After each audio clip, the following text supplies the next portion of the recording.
And as Americans well know, it remains painfully high across this country. The Consumer Price Index 9.1% higher than a year ago, a nearly 41-year high now, driven, of course, by those record gas prices. The typical American household spent $493 more in June to buy the same goods and services than they did a year ago. President Biden hearing the news as he arrived in Israel, calling inflation, quote, unacceptably high, but also pointing to what he called, quote, out-of-date numbers, because he says gas prices have been slowly coming back down for weeks. But families across this country are still feeling this, and what Bank of America is now signaling about a possible recession.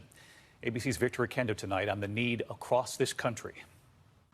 Tonight, the federal government confirming what millions of American families already know: the cost of living is soaring. The typical American family, they're having to spend almost $500 more a month just to buy the same goods and services they bought a year ago. So a lot of financial pain. Leading the way, those budget-breaking gas prices, up nearly 60%. A gallon of gas, nearly $1.50 more than this time last year. I usually spend about $100 a month in gas, and now I'm spending like $240, $250.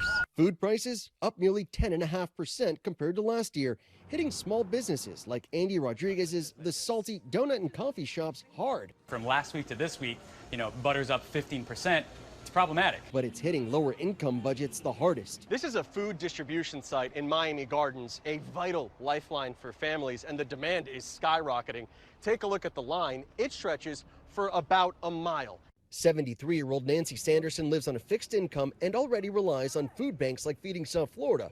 Now her mobile home community is being sold, and she's forced to find a new place to rent in a sky-high market. I have to have faith that something will come up when I have to get out. She has a little over a month to not only find a place to live, but pay for a move. Do you have any savings? Do you have enough money to move somewhere else? I don't know. Okay. The Biden administration, who have made tackling inflation a top priority, called today's report unacceptably high, but also out of date. There is no question that we still have work to do. But it is important to note that these numbers do not fully reflect the recent drop in gas prices.